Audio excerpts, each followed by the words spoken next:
Now, I want to just talk a little bit about my own faith journey, and some of you have heard a little bit about this, including probably an event hosted by Ralph Reed, but a lot of you probably don't know a whole lot about how I left the faith, but eventually came back to it. And I think it's instructive because it lets you know a little bit who I am, but it also maybe lets you know a little bit about how I think about the challenges confronting our country.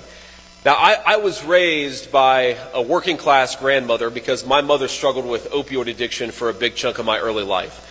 And my mamaw, for those of you who haven't read the book, that's what I called my grandmother. She was a woman of profound and very thoughtful Christian faith.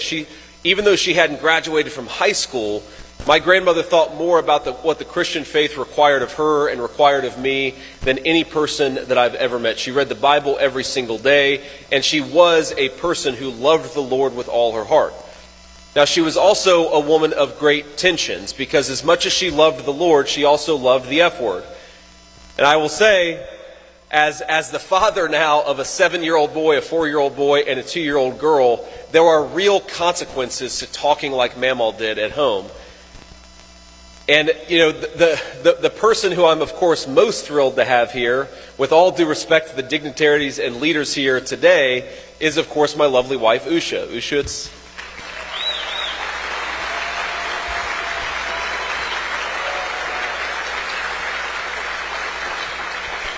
And I think a lot of you have gotten to know Usha and fallen in love with Usha just as I have, because she's this incredible combination of beauty and grace and dignity and intelligence. And hopefully my wife would say some nice things about me, but the one thing that she wouldn't say is that I always talk diplomatically at home. And I sometimes wish, honey, the one thing that maybe you wish you could take back is that maybe Mamaw hadn't talked a certain way, because now I talk that way too. And I'd ask all of you to forgive me if you ever see me make a misstep on the campaign trail with my language, but I came by it honestly, because Mamaw really could make a sailor blush with the way that she spoke.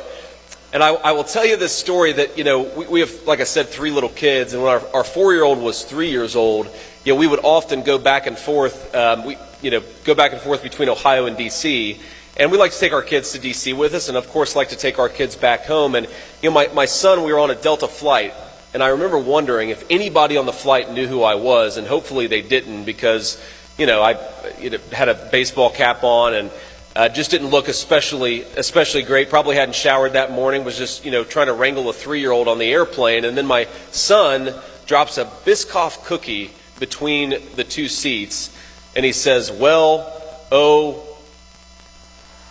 and I won't repeat it here because I don't want to offend anybody.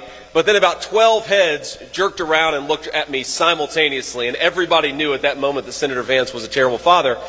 But with all kidding aside, while Mamaw did have some colorful language, she really, really tried to instill the tenets of the Christian faith in me. Now, we didn't go to church a whole lot. We were what I think a lot of sociologists would call unchurched. But we talked about it a lot, we watched Billy Graham a lot, and we thought a lot about what our Christian faith required of us. Now, unfortunately, like a lot of young people who were raised in the faith, I myself lost my faith when I went to college and started to think that I knew everything. And I know there are a lot of 22-year-olds out there. I enlisted in the Marine Corps out of high school, and so I was 23 when I started my classes at Ohio State University. And like a lot of kids in their early 20s, I assumed that I knew things that Mamaw didn't know. I assumed that her faith came from a place of being backward and not understanding the world, instead of from understanding it a lot better than I did as a 23-year-old young man. And so as I got older, and I thought a little bit about how to control my temper, for example, and I fell in love with this beautiful young girl who became, of course, my wife, I started to think, what was it that I needed to be as a husband? And what was it that I wanted to be as a father? And the more that I thought about those questions, the more I increasingly found the answers in the Christian faith that I had discarded as a young man.